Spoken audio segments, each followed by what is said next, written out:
سورۃ الکہف قرآن پاک کی اہم ترین سورتوں میں سے ہے.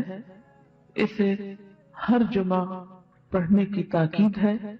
جو شخص اسے ہر جمعہ کے روز پڑھے اس کے بارے میں نبی صلی اللہ علیہ وسلم نے فرمایا کہ جو جمعہ کے دن اس کی تلاوت کرے گا تو آئندہ جمعے تک اس کے لیے ایک خاص نور کی روشنی رہے گی، یعنی اللہ تعالیٰ اسے اپنی طرف سے ایک خاص روشنی عطا کریں گے.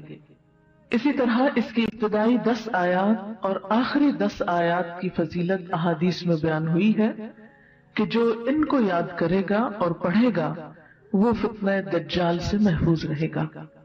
تو اس کے لیے ہم یہ کر سکتے ہیں کہ ابتدائی 10 آیات کو بھی زبانی یاد کر لیا جائے اور آخری کو بھی. تو دن کی کسی نماز میں اگر ان کو پڑھ لیا جائے تو اس طرح انشاءاللہ وہ فضیلت جو اس کی حاصل ہو سکتی ہے وہ ہو جائے گی. حضرت عائشہ رضی اللہ عنہا کی روایت سے حدیث میں آیا ہے، اور یہ حدیث بھی ضعیف جداً ہے. صرف ضعیف نہیں بلکہ ضعیف بھی بہت زیادہ ضعیف ہے، لیکن اس کا آخری حصہ جو ہے وہ صحیح مسلم میں آیا ہے، وہ میں وہاں آپ کو بیان کر دوں گا. رسول اللہ صلی اللہ علیہ وسلم نے فرمایا، کیا میں تمہیں ایسی صورت نہ بتاؤں جس کی عظمت نے زمین و آسمان کو بھر دیا ہے، اور اس کے لکھنے والے کے لیے بھی اتنا ہی اجر ہے، اور جو اس کو جمعہ کے دن پڑھے تو اس جمعہ سے لے کر جمعہ تک یعنی اگلے جمعہ تک اور 3 دن کے زیادہ بھی گناہ بخش دیے جاتے ہیں. اور جو آدمی سوتے وقت اس کی آخری 5 آیتیں پڑھے تو وہ رات کے جس حصے میں بھی اٹھنا چاہے گا اللہ اسے اٹھائے گا. تو لوگوں نے کہا ہاں اللہ کے رسول صلی اللہ علیہ وسلم ضرور بتائیے، تو آپ نے فرمایا سورۃ کہف. بہرحال ایک اور حدیث میں، اب یہ جو حدیث ہے یہ صحیح مسلم کی ہے کہ جو اسے جمعہ کے دن یا جمعہ کی رات میں پڑھے گا، یعنی جمعہ کی رات وہی جو جمعہ سے پہلے آ جاتا ہے، وہ فتنے سے محفوظ رہے گا. اور ایک اور بات سے پتہ چلتا ہے کہ فتنہ دجال سے محفوظ رہے گا. اور اس کی جو پہلی 10 آیتوں سے متعلق حدیث ہے وہ بھی صحیح ہے کہ جو شخص اس کی پہلی 10 آیتیں پڑھے گا، یاد کرے گا، وہ فتنہ دجال سے محفوظ رہے گا. اسی طرح اس کے پڑھنے سے گھر میں سکینت اور برکت نازل ہوتی ہے.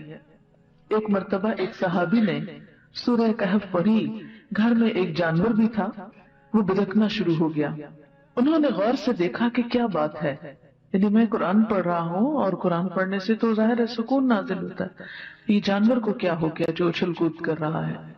تو انہیں ایک بادل نظر آیا جس نے انہیں ڈھانپ رکھا تھا. صحابی نے اس واقعے کا ذکر حضور اکرم صلی اللہ علیہ وسلم سے کیا تو آپ صلی اللہ علیہ وسلم نے فرمایا اسے پڑھا کرو، قرآن پڑھتے وقت سکینت نازل ہوتی ہے. ہمارے گھرانوں میں سکون کیوں نہیں رہا؟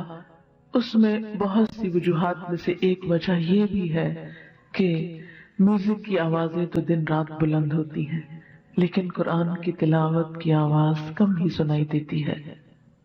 اس کے لیے میں یہ سجیسٹ کروں گی کہ ایک تو قرآن پاک کا کچھ نہ کچھ حصہ نماز فجر کے بعد بلند آواز سے تلاوت کیا کریں کہ آپ کے آس پاس کی چیزیں سنیں، آپ کے گھر کے افراد سنیں، در و دیوار سنیں، کیونکہ جہاں جہاں تک قرآن کی آواز جائے گی وہ سب چیزیں آپ کے حق میں گواہ بنے گی.